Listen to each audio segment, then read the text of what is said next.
Shalom jemaat yang dikasihi dan mengasihi Tuhan. Bersyukur kita boleh kembali menikmati hari Minggu, waktu kita beribadah, walaupun kita beribadah bersama dengan keluarga kita atau ibadah mandiri bagi mereka yang single di rumah. Ya. Mari sebelum kita merenungkan firman Tuhan, saya mengajak kita untuk masuk di dalam doa terlebih dahulu. Tuhan Allah yang Maha Kasih, kami mengucap syukur karena kami boleh beribadah, memuliakan Tuhan. Bahkan kesempatan ini kami diberi waktu untuk merenungkan firman-Mu yang menjadi pedoman di dalam perjalanan kehidupan kami sebagai orang percaya. Kami mohon berkati waktu ini, tolong kami untuk menjadi pendengar yang baik, dan kami juga boleh mendapat berkat melalui firman-Mu dan hamba-Mu yang akan menyampaikan, memohon urapan, hikmat daripada-Mu, sehingga firman yang disampaikan berkenan di hati Tuhan boleh kami lakukan di dalam kehidupan kami setiap hari. Di dalam nama Yesus kami berdoa, amin. Jemaat yang dikasihi Tuhan, tema renungan kita pada saat ini adalah menghidupi panggilan Kristiani, yang diambil di dalam 1 Petrus pasal 4 ayat 7 hingga ayatnya yang ke-17. Silakan kita membaca secara pribadi firman Tuhan ini sebelum kita melanjutkan mendengarkan firman Tuhan yang disampaikan kepada kita. Silakan nge-post bagian ini. Berbahagia ialah setiap kita yang membaca, merenungkan, dan melakukan firman Tuhan itu di dalam kehidupan kita setiap hari. Tema firman Tuhan ini mengingatkan bagi kita sekalian bahwa menjadi orang Kristen ialah panggilan.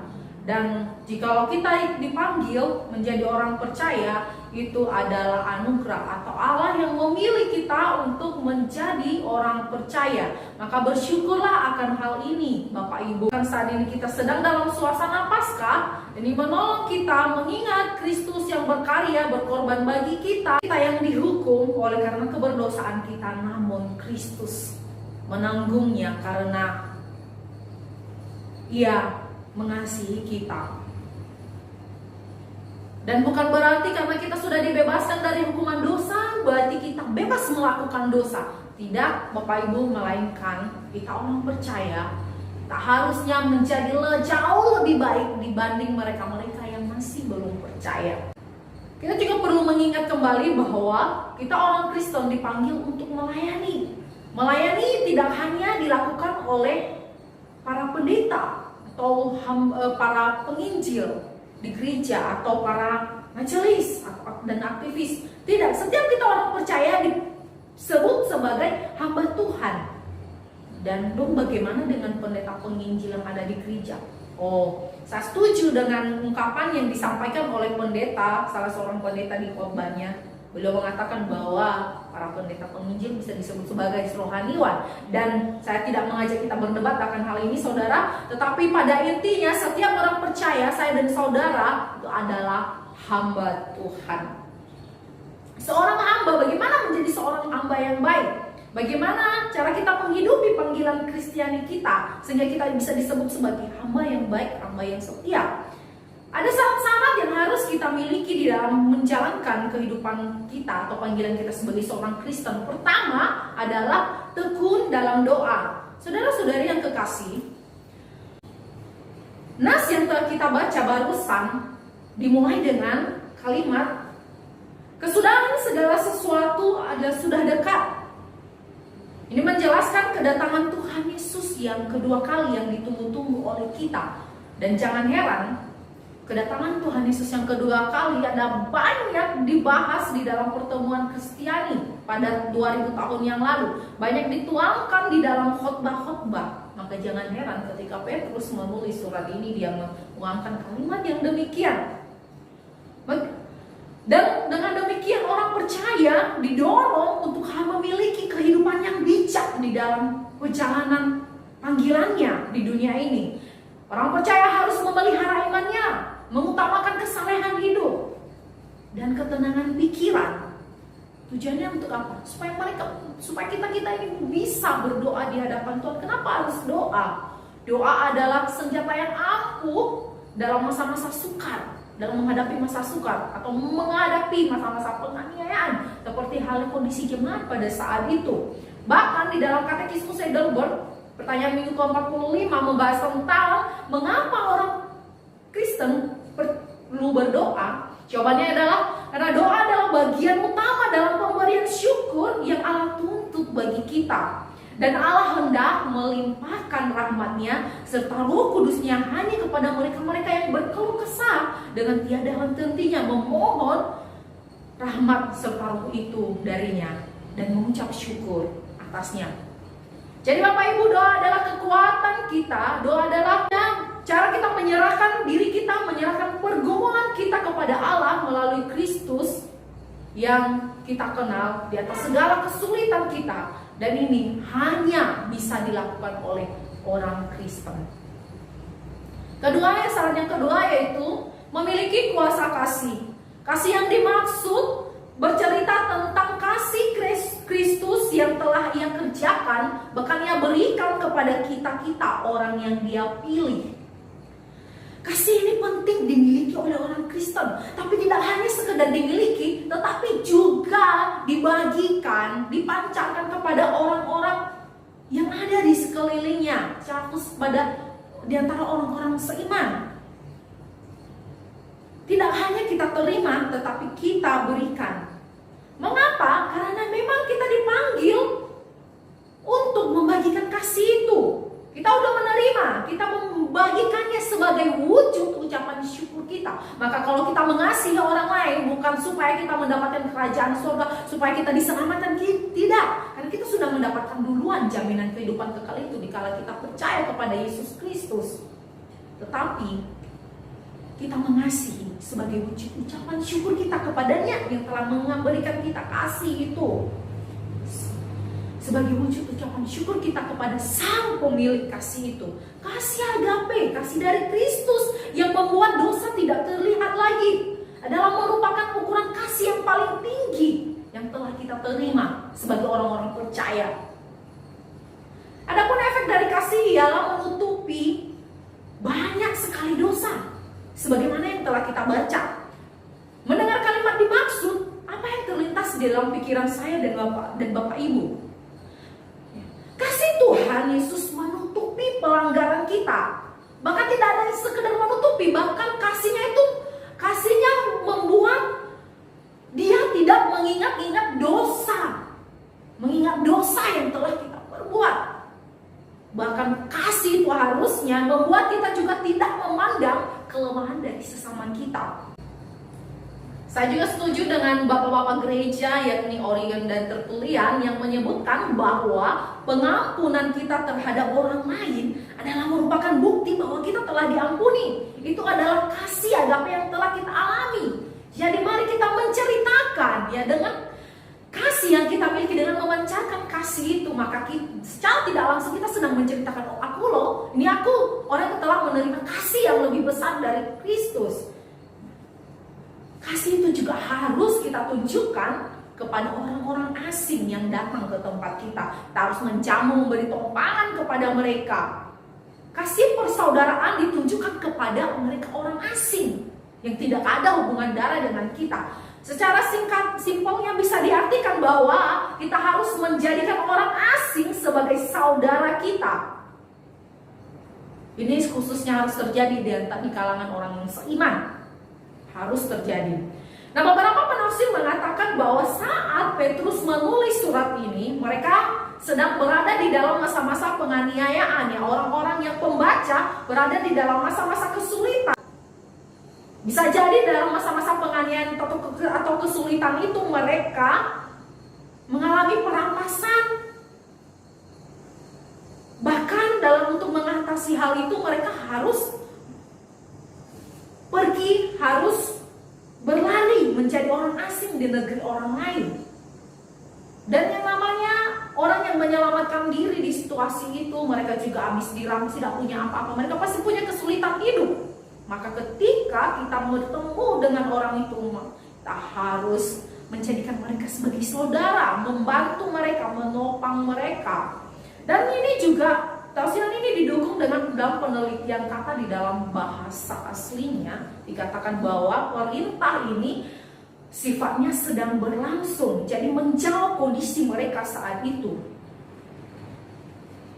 Tujuan utamanya adalah mengharuskan orang percaya untuk saling menolong, khususnya di kalangan mereka yang seiman.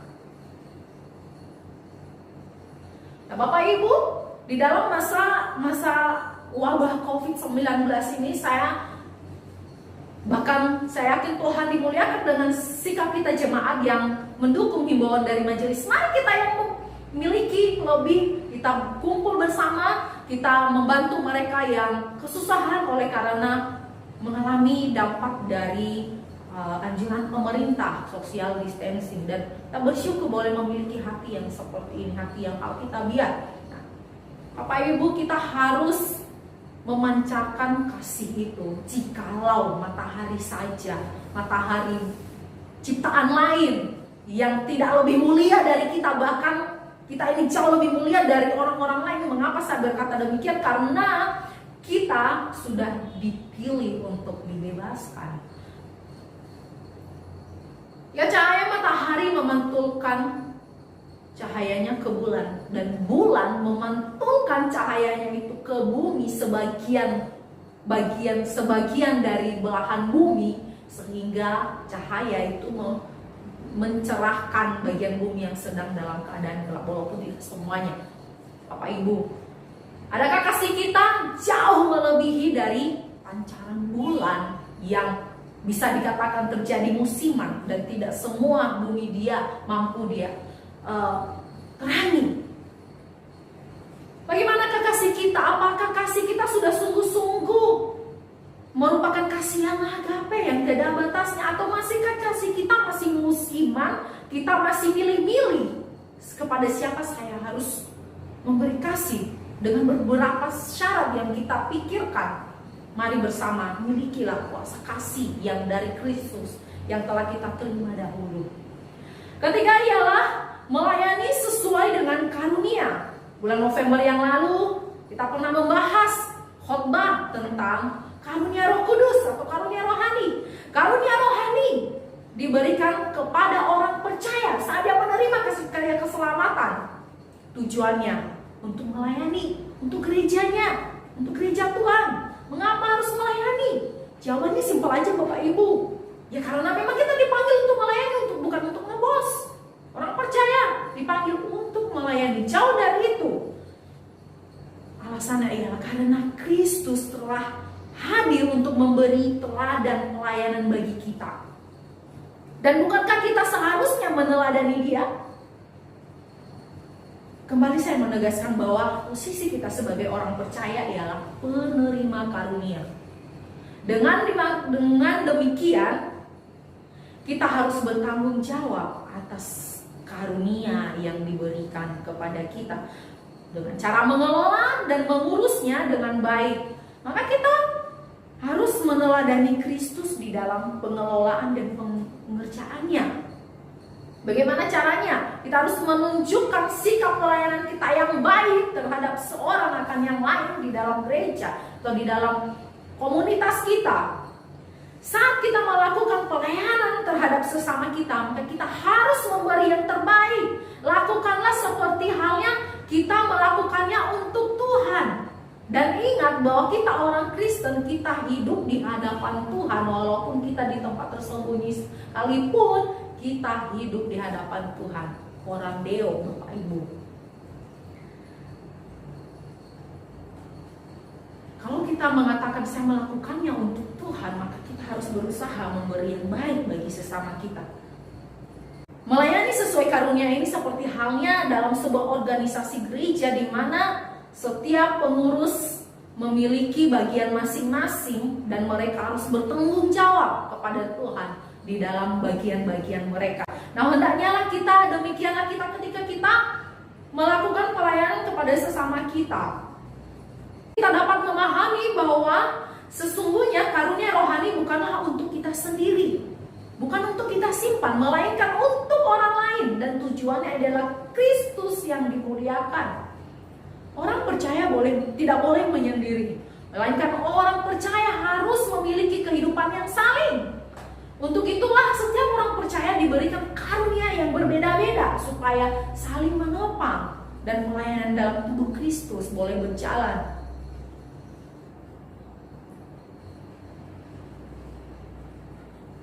supaya juga kita bisa indah di hadapan Tuhan dan disebut sebagai hamba yang setia. Keempat adalah ciri hidup yang dipimpin oleh firman Allah. Syarat ini harus dimiliki oleh orang percaya di dalam menghidupi panggilan Kristianinya. Nah, sini sangat menyentuh keseharian kita, Bapak Ibu. Siapa yang hobi berkata-kata di sini? Siapa yang mengatakan saya tidak hobi berkata-kata, tapi setiap kali saya ngomong, maka pedasnya itu bisa nyampe level 50. Firman Tuhan meminta kita agar kita bisa menjaga omongan kita. Kita harus berusaha agar omongan yang kata-kata yang kita sampaikan dapat memancarkan atau memuliakan firman Tuhan. Berkata-katalah layaknya seorang yang menyampaikan firman Tuhan. Oh, mungkin Bapak Ibu bisa berkata, saya jarang berbicara saat ini. Oh, kita kan punya WA ini. Kadang kalimat yang kita tuangkan, apakah kita sudah saring atau bagaimana? Firman Tuhan menganjurkan kita supaya kita bisa menyampaikan kalimat kita, menuangkan kalimat kita sebagaimana layaknya orang yang menyampaikan firman Tuhan. Bagaimana orang yang menyampaikan firman Tuhan? Sebelumnya dia punya persiapan. Dia berdoa meminta hikmat Tuhan. Dia memikirkan apakah firman Tuhan yang kalimat yang saya sampaikan berkenan. Dia harus hati-hati. Apakah bisa menjadi berkat? Ini adalah kata-kata Kristus atau bukan? Dari semuanya dilihat apakah apa yang saya sampaikan ini kehendaki Tuhan apa tidak? Apakah menunjukkan wibawa saya sebagai orang Kristen atau tidak? Apakah kalimat-kalimat, kata-kata yang saya sampaikan memuliakan Tuhan atau tidak? Bagian ini bermanfaat bagi para rohaniwan ketika mempersiapkan firman Tuhan. Dan bagaimana bagian ini bisa kita terapkan di dalam pribadi kita ketika kita berelasi dengan orang lain, dengan sesama kita di luar sana. Bagaimana kita harus mempersiapkan diri kita ketika kita berkata-kata dengan orang lain, sehingga perkataan kita tidak berlalu sia-sia, tetapi boleh menjadi berkat bagi mereka yang mendengarnya. Berikutnya ialah berkaitan dengan poin sebelumnya, yaitu tentang melayani. Maka haruslah kita melakukannya dengan kekuatan yang dianugerahkan Allah. Saudara, firman Tuhan ini sungguh sangat hebat menurut saya. Mengapa? Karena di saat kita menjalankan pelayanan kita, kita diingatkan bahwa pelayanan kita yang kita lakukan itu adalah anugerah. Untuk apa kita diingatkan? Supaya kita tidak menyombongkan diri kita dengan menjadikan kesempatan melayani adalah sebagai kesempatan untuk mencari nama baik, mencari nama supaya kita dipuji orang. Bapak Ibu, saat kita melakukan hal yang demikian, berpikir seperti itu, punya motivasi seperti itu, ingat saat itu kita sedang mencuri kemuliaan Tuhan. Dan firman Tuhan mengingatkan, ketika kita melayani, layanilah sesuai dengan kekuatan yang dianugerahkan Allah. Ingat, kamu mampu melayani itu adalah anugerah. Ya, anugerah. Karena itu anugerah, kembalikanlah kepada Sang Pemberi. Berarti bukan untuk diri kita, melayani untuk Tuhan, agar pelayanan yang kita lakukan itu adalah untuk kemuliaan Tuhan saja. Ciri hidup yang dipimpin oleh firman Allah adalah mendorong kita untuk hidup melekat pada firman Tuhan. Salah satu rumusan dari 5 sola, yaitu sola scriptura, hanya Alkitab. Alkitablah yang memimpin dan mengatur kehidupan kita orang percaya. Hidupilah panggilan Kristianimu dengan keempat syarat di atas, yaitu pertama, memiliki ketekunan di dalam doa, memiliki kuasa kasih, melayani sesuai dengan karunia, dan hidup memiliki ciri hidup yang dipimpin oleh firman Allah. Orang percaya dipanggil untuk menjalankan kehidupan yang saleh. Tujuannya ialah untuk memuliakan Tuhan Yesus Kristus yang mempunyai kemuliaan dan kuasa sampai selama-lamanya. Mari kita berdoa. Tuhan Allah yang maha baik, kami bersyukur buat firman Tuhan yang boleh menolong kami untuk menjalankan kehidupan kami sebagai orang percaya yang telah Engkau panggil. Dan kami rindu biarlah firman Tuhan ini boleh berkuasa di dalam kehidupan kami, sehingga kami sungguh mampu menjadi berkat bagi orang lain, dan kami juga boleh menyenangkan hati Tuhan. Biarlah Roh Kudus Tuhan mengingatkan firman Tuhan ini di dalam kehidupan kami setiap hari. Di dalam nama Tuhan kami Yesus Kristus kami berdoa. Amin.